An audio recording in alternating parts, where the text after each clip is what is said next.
ఆదాయపు పన్ను శాఖ కమిషనర్ జీవన్ లాల్ కేసులో సంచలన విషయాలు వెలుగులోకి వస్తున్నాయి.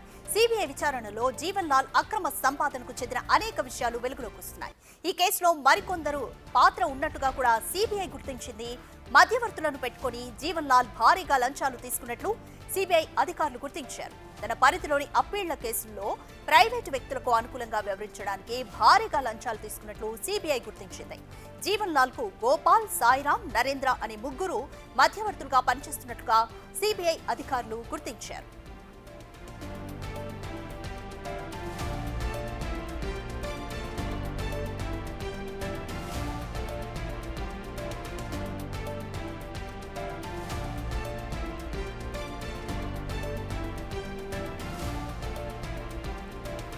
మోర్ డీటెయిల్స్ మా ప్రతినిధి సురేష్ అందిస్తారు.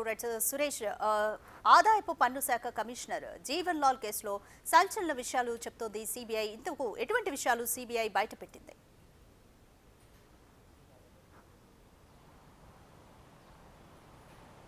తెలంగాణ ఇన్కమ్ ట్యాక్స్ కమిషనర్గా పనిచేసినటువంటి జీవన్ లాల్ అక్రమ సంపాదన ఒక్కొక్కటిగా వెలుగులోకి వస్తుంది. మొన్న ముంబైలో 70 లక్షలు తీసుకుంటుండగా రెడ్ హ్యాండెడ్గా సిబిఐ పట్టుకోవడం జరిగింది. అక్కడ 70 లక్షలే కాదు, అనేక కంపెనీల నుంచి ఆ కంపెనీలకు ఫేవర్గా చేసేందుకు కోట్ల రూపాయలు లంచం తీసుకున్నట్టు కూడా సిబిఐ ఇప్పటికే గుర్తించింది. దాదాపు 3 మధ్యవర్తులను పెట్టుకొని వారి ద్వారా అనేక లంచాలు తీసుకున్నట్టు సిబిఐ గుర్తించింది. అయితే జీవన్ లాల్ ముంబైలో ఉన్నటువంటి ఒక ఫ్లాట్ 2.5 కోట్ల విలువైన ఫ్లాట్ను కూడా లంచంగా తన బినామీ పేరుపైన రాయించుకున్నట్టు సిబిఐ గుర్తించడం జరిగింది. అయితే ముంబైకి చెందిన ఓ కంపెనీకి ఫేవర్ చేసేందుకు 1,20,00,000 రూపాయల లంచం డిమాండ్ చేశాడు.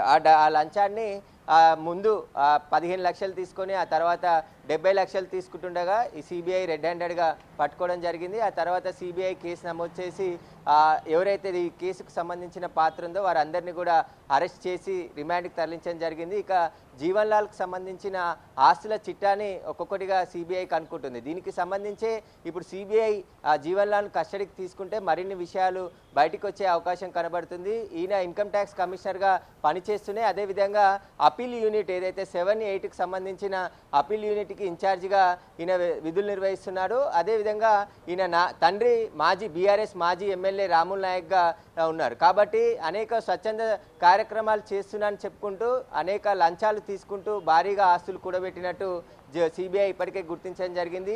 ఈ కేసులో మొత్తం 14 మందిపై కేసు నమోదు చేసింది.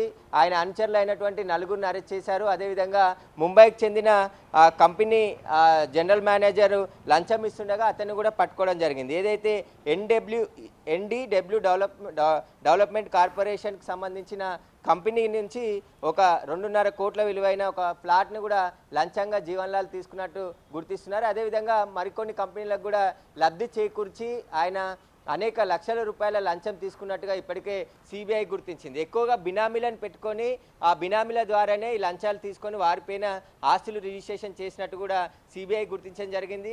ఆయన లెక్కకు మించి ఆస్తులు కూడబెట్టినట్టు కూడా ఇప్పటికే సిబిఐ గుర్తించింది. ఈ కేసులో దర్యాప్తు చేస్తే ఇంకా మరిన్ని విషయాలు వెలుగులోకి వచ్చే అవకాశం ఉంటుంది. ఎందుకంటే అనేక కంపెనీలు ట్యాక్స్ మినహాయింపు కోసం అప్పీళ్లు చేస్తుంటాయి. ఆ అప్పీళ్ళని ఆసరాగా తీసుకొని ఇతను లంచాలు తీసుకున్నట్టు వారికి మేలు చేయాలంటే తనకి లంచంగా డబ్బులు ఇవ్వాలని చెప్పేసి కూడా అనేక కంపెనీల నుంచి తీసుకున్నట్టు సిబిఐ అనుమానిస్తుంది. ఈయన పనిచేసిన కాలానికి సంబంధించిన మొత్తం అప్పీళ్లు ఎన్నిటికీ ఈయన ఓకే చేశాడు, వాటికి మినహాయింపు ఇచ్చాడు, వాటికి సంబంధించిన డాక్యుమెంట్స్ అన్నిటిని కూడా గుర్తిస్తున్నారు. అదేవిధంగా ఏదైతే రెడ్ హ్యాండెడ్గా పట్టుకున్న రోజు 18 చోట్ల సిబిఐ సోదాలు చేయడం జరిగింది. ఈ సోదాల్లో అనేక ఆస్తులకు సంబంధించిన డాక్యుమెంట్లను కూడా గుర్తించడం జరిగింది. 69 లక్షలు నగదు కూడా స్వాధీనం చేసుకున్నారు. వీటన్నిటికి సంబంధించి సిబిఐ దర్యాప్తులో వేగం పెంచింది. జీవన్ లాల్కి సంబంధించిన బినామీలపై కూడా దృష్టి పెట్టింది. Right, thanks for the update Suresh. Income tax officer Jeevan Lal అవినీతి కేసుకు సంబంధించి సిబిఐ చాలా కీలకమైన విషయాలు బయటపెట్టింది. మొత్తం 3గురిని మధ్యవర్తులుగా కీలకంగా చేసుకొని కోట్లకు కోట్లు అక్రమంగా ఆస్తులు కూడబెట్టినట్టుగా సిబిఐ తేల్చింది. ఈ కేసుకు సంబంధించి ఇంకా విచారణ